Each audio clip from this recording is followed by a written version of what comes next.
treat away your problems, how to get rid of them. Remember, we did some on treatment. I want to do more on treatment, and treatment is what Dr. Ernest Holmes, in his Science of Mind, which is learning the science of how the mind operates, who we are. He researched many different philosophies and religions to find out what were the main teachings that all of them had in common. What was I'll tell you, one I did, they had in common was the holy names of God. That was or the goddess. Yeah, it was always the name somehow, the sound of it, the vibration of it. And that brings me back then to the sounds of this, light and sound display here. And that, so treat away your problems. And treatment, he came up with 5 steps of treatment. And what it meant was a treatment as a medicine to heal yourself of the dis-ease, lack of comfort, the problem, the situation, this. And see, people have all kinds of reasons and excuses why everything's going on and why it's this and that.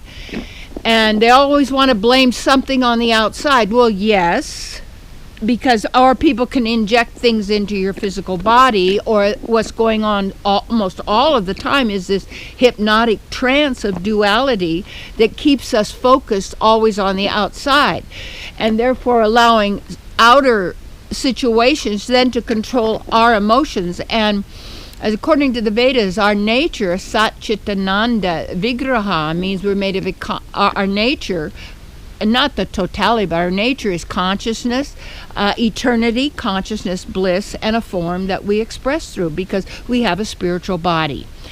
And that spiritual body is a beautiful body, and it's not a light body, it emanates light, you see. You have to define, you have to discern, and a lot of discernment or subtleties and of what you're saying and what you're speaking. So to treatment them is what I use to convince myself of the absolute truth that always is. And there is no second power, powerful evil. There's only one power for good. And you would go, I know there is only one power. That means you're not giving power to some alien force to you. You're not giving power to someone else to pull your strings or jerk you around. You're not giving power to anyone or anything outside of the divine that we all have in common as living entities, including animals, and as souls. So eternity, consciousness, and bliss. So the first step, know there's only one power, and second, know that power I have, and that is who I am. And then the third step is when you speak the truth. And as said, if you wanted a relationship, you would speak the truth about it, that there is only one relationship, and that is the relationship I have with my source, my God within.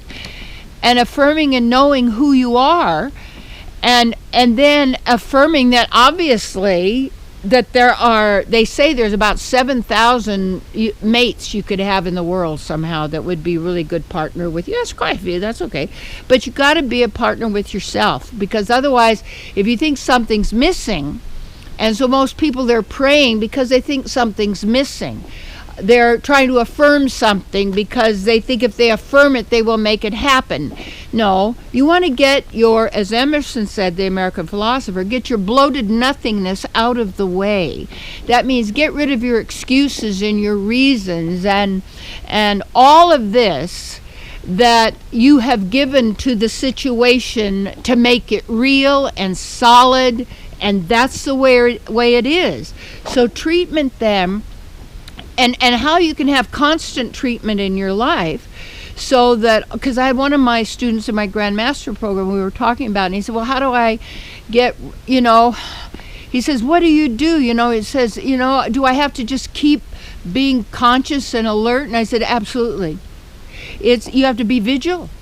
And what it means is, I'll tell you why it's so great to be a teacher. a teacher of spiritual knowledge, and a mentor and a counselor, a guide, facilitator, that of this knowledge that I was seeking my entire life. And what I share with is what I have found, and those resources, that because everyone has to really do your own research. You have to understand for yourself. But when I was talking with him, yes, you've got to control your mind. Don't let it be controlling you. Know the experience through your meditation, your breathing exercise, what you need to do to be centered in yourself, and the mind quiet. See, most people don't know how to quiet the mind. The mind is controlling them. If you can't control your mind, that machine or that thing is controlling you, because you don't need a mind. You are divine. You are all-knowing. You are wisdom itself, because that's what you're part of. And see, I'm treating right now because I'm talking to you of truth. And what we want to do is eliminate doubt. Not doubt about this situation or that. No, I meant self-doubt.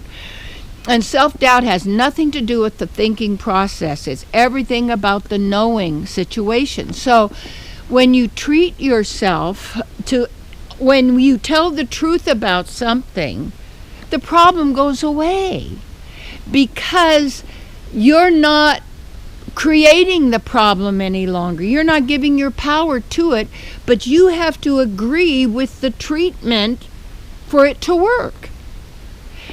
And what people do is they're disagreeing with wholeness. They're disagreeing with who they really are. Oh, that's not possible. Oh, how could you be like that? All these beliefs. What would my mother say? What would my father?